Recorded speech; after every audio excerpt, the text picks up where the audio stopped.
Hello everyone, সবাই কেমন আছো? অ্যাক্টিভ উইথ নীতিশ ব্লগে আবারও তোমাদের স্বাগত। সবাই আশা করি ভালোই আছো। আজ শনিবার, তো আজ চারদিকেই চলছে শনিদেবের পূজার্চনা। জানা যায় যে কৃষ্ণপক্ষে নাকি শনি পুজো করা হয়। তা আমি এটা আগে জানতাম না, আমি আজকেই শুনলাম যে কৃষ্ণপক্ষে শনি পুজো করা হয় বিশেষ করে। তো আমাদের এদিকে সোনামুড়াতে বেশ কয়েকটা জায়গাতে শনি পুজো হচ্ছে। আমার বাড়ির সামনে দেখুন, এই পুজোটি আমার ঠিক বাড়ির সামনেই, বাড়ির উল্টো দিকে মারুতি স্ট্যান্ডে হচ্ছে। তো এটাও বেশ ধুমধামভাবে হচ্ছে, বাজনা বাজছে, খুবই ভালো লাগলো এখানে গিয়ে।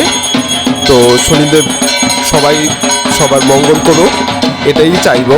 তো শনিবারে এই পুজোটি এই বছর দেখলাম আমি বেশ কয়েকটা জায়গাতেই বড় আকারে হচ্ছে। আর যেহেতু বলছে যে কৃষ্ণপক্ষে আমি শুনেছি যে হয় পুজোটি, তো তার জন্য সবাই বেশ ভালোভাবে সুন্দর আয়োজন করে এই কৃষ্ণপক্ষে এই শনি পুজোর আয়োজন করেছে। তো আমি কয়েকটা জায়গাতেই ঘুরলাম। তো প্রথমে আমার বাড়ির সামনেটা আমি পুজোটা দেখালাম তোমাদের। এবারে আমরা চলে গেলাম সরোজিনী মার্কেটে।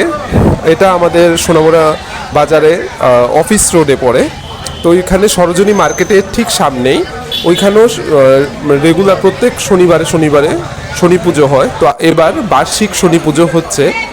তো আমি আশা করব এবারও যে সবসময় সবাইকে যেভাবে শনিদেব রক্ষা করেন, আশীর্বাদ করেন, ঠিক সেইভাবে আমাদের সবার উপর কৃপা যেন ওনার থাকে।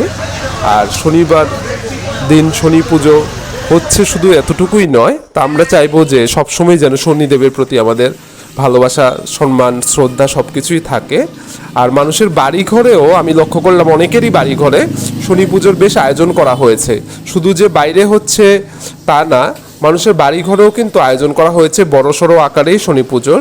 তো আমি আমার এক স্টুডেন্টের বাড়িতে গিয়েছিলাম, সেখানেও দেখলাম বেশ সুন্দরভাবে অনেক কিছু ভোগ টোগ তৈরি করে রকমারি আয়োজন করে শনিদেবের পূজার্চনা করা হচ্ছে। যদিও তুলসী বেদির সামনে ওইখানে করা হয়। তো এটা ছিল আমার আজকের ব্লগ। তো সবাই ভালো থাকবে, আমার চ্যানেলটি সাবস্ক্রাইব করবে। টাটা।